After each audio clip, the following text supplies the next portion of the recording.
Pour gagner la bataille de la conception et de la production en France, moderniser l'outil de travail reste la base, un prérequis, un préalable que nous traitons tous les mois sur manufacturing.fr.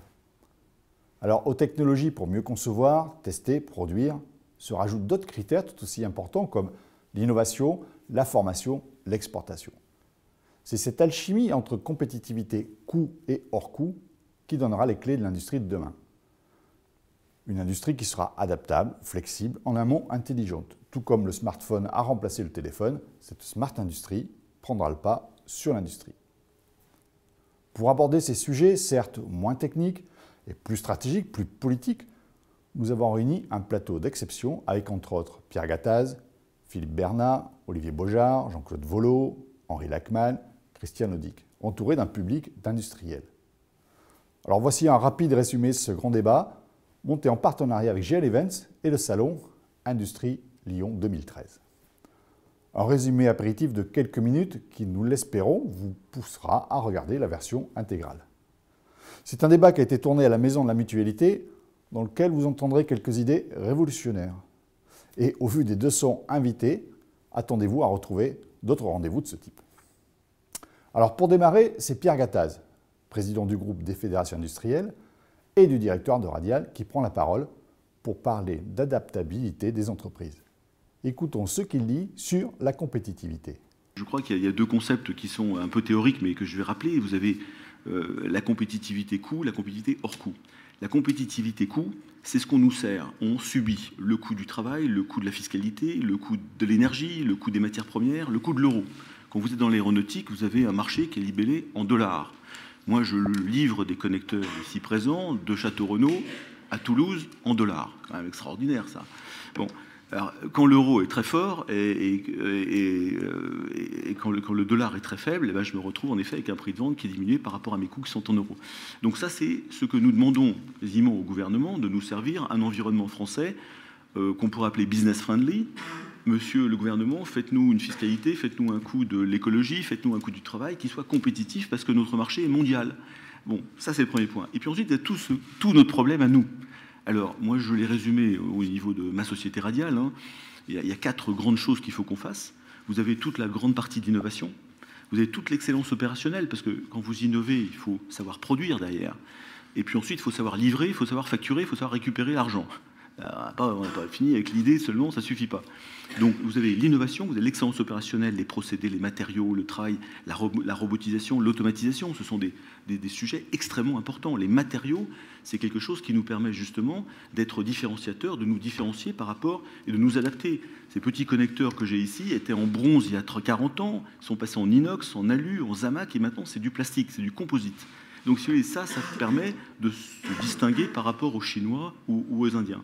Ensuite, vous avez troisième grand critère, facteur clé, le positionnement stratégique, client, l'intimité client. Alors ça, c'est très important parce que vous avez des marchés qui sont partis en Chine, les télécoms, je connais bien les télécoms, je faisais 70% de mon chiffre dans les télécoms, c'est un marché qui est parti avec des baisses de prix effroyables, moins 10% par an, beaucoup de morts, beaucoup de blessés, beaucoup de restructurations. C'est un marché qui est peut-être moins favorable pour les gens comme nous, Français. Et puis, vous avez le quatrième point qui est l'homme. Alors, l'homme, c'est important. C'est quoi? C'est de mobiliser nos hommes, nos femmes, de les rendre employables, de les mobiliser à travers des projets comme le Lean, qui sont des projets d'adaptation permanente et qui permettent, voilà, les 4 facteurs endogènes que nous pouvons maîtriser et qui nous permettent de relever les défis du futur. Autre composante, l'innovation. C'est Philippe Bernat, président fondateur de Cayentis et président du comité Richelieu, qui regroupe 300 entreprises françaises innovantes qui en parlent. Écoutez comment il a organisé son innovation et le devenir de sa PME et quelle est la place à réserver aux salariés. Je suis avant tout un entrepreneur, je travaille dans une technologie de rupture, on rend les feuilles de papier communicantes, c'est assez original. Il m'a fallu 10 ans pour arriver à produire enfin un premier bilan positif. 10 années. Je suis convaincu que dans d'autres pays, il m'aurait fallu 3 ans, il m'aurait fallu 4 ans. Qu'est-ce que ça veut dire? Ça veut dire que pendant 6 ans, j'ai été perfusé par des aides publiques, par des prêts, par des investisseurs, et que j'ai jamais pu finalement donner à mon entreprise sa vraie raison économique, qui est de vendre ses produits, de vendre ses services et d'en vivre.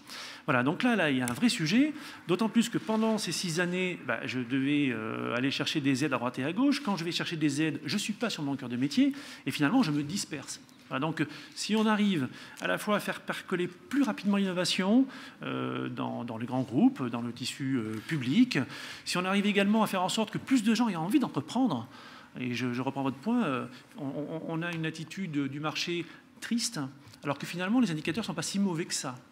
Il suffit de le décider, c'est une posture qu'il faut finir par adopter. Et si en plus on peut réduire les cycles d'adoption en faisant en sorte que dans la chaîne, tout le monde ait envie de faire l'innovation. C'est d'ailleurs un vrai sujet, il faut qu'on s'en empare également avec les partenaires sociaux. Il faut que les syndicats soient à l'écoute, parce qu'une innovation dont les salariés ne veulent pas, vous faites ce que vous voulez, elle ne rentre pas.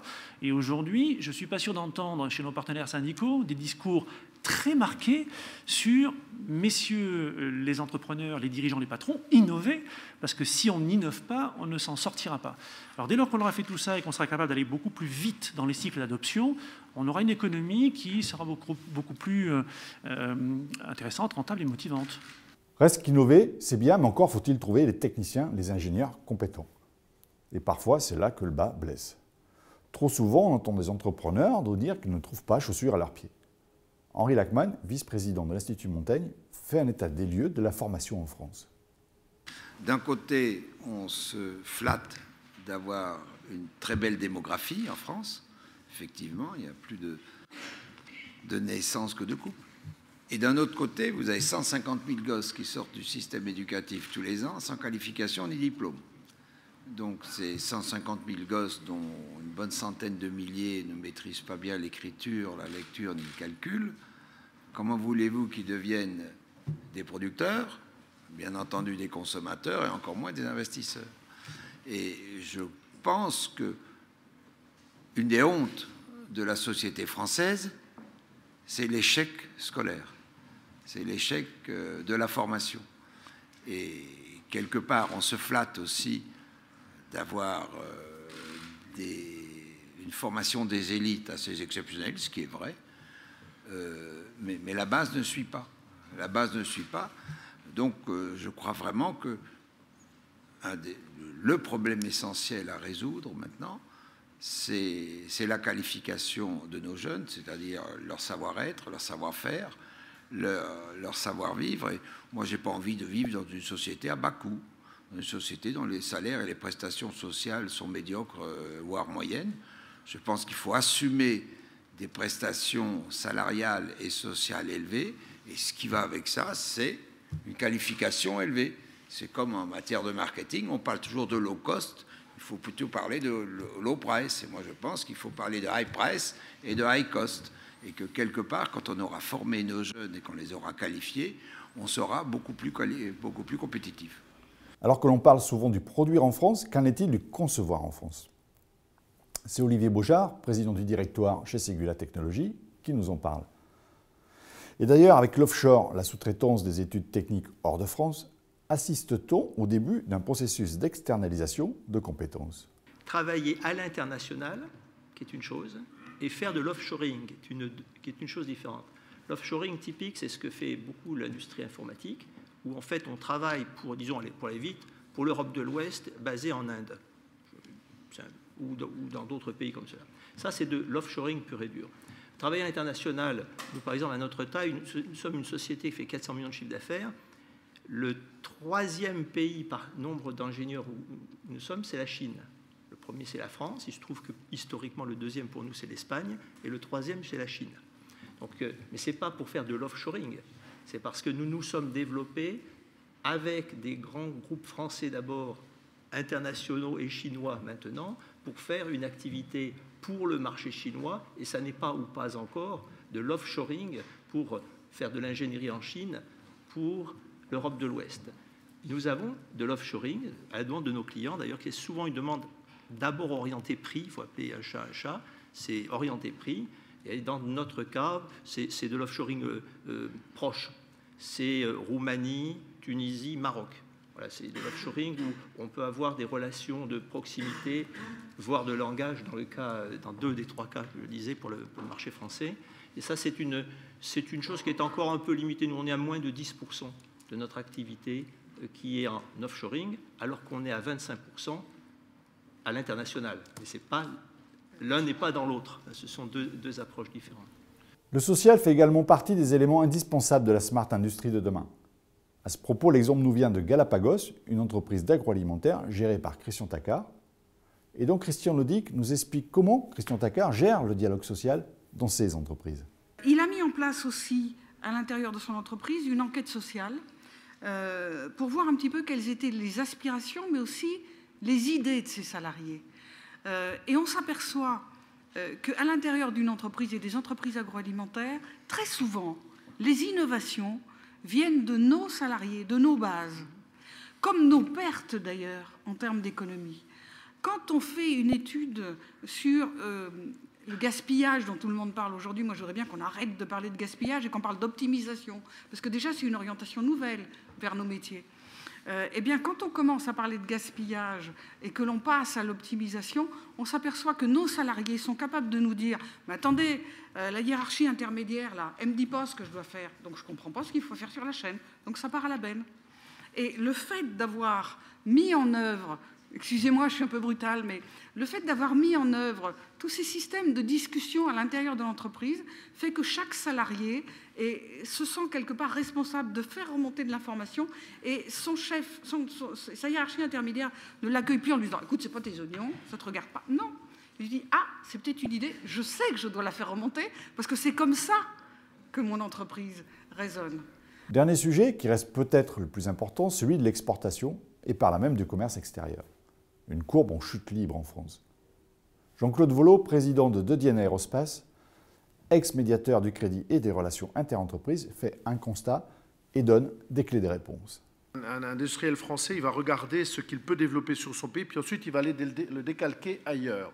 Si nous regardons les petits pays exportateurs, comme ils n'ont pas de marché intérieur, ils vont l'essayer ailleurs tout de suite. Si nous regardons la génération des nouveaux entrepreneurs français, puisque j'ai eu le bonheur de présider 6 ans l'Agence pour la création d'entreprises, on voit bien qu'ils tout de suite, dans les technologies évoluées, ils sont déjà tout de suite dans leur tête mondialisés. Leur marché, c'est le monde. Et j'ai vu des entreprises industrielles extraordinaires, c'est celles-là qu'il faudrait parler, qui n'ont aucun, qui ont démarré il n'y a pas longtemps, qui ont une croissance rapide et qui n'ont aucun client français. Et je pense que là, il y a un vrai modèle. Leur marché, il est mondial. La nouvelle génération, grâce à Dieu, est dans sa tête déjà très mondialisée, et ça, je pense que c'est très positif pour le futur.